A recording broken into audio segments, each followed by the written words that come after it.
বিশ্বাস করো সবথেকে বড় নোংরামি হইছে। বুঝতে পারছো? পোলাপাইন সব রাখতে আমরা আর বাইরে যাব না।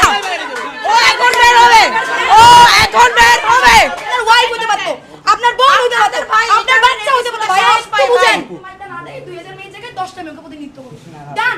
তারা বলছে এটা যে তাদের প্রস্তাব ছিল। আপনি কেন এটা পুলিশদের প্রস্তাব ছিল ভাই।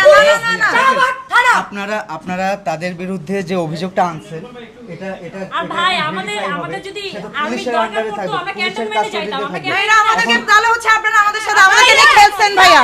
তাহলে আপনারা ভাস্কর্য যাবে। তাহলে আমরা প্রথম প্ল্যানে থাকি। ভাস্কর্য যাবে। তাহলে আমরা প্রথম প্ল্যানে থাকি। আমাদেরকে নিয়ে খেলা হইতেছে আর্মি আর পুলিশ মিলে, এটা হবে না।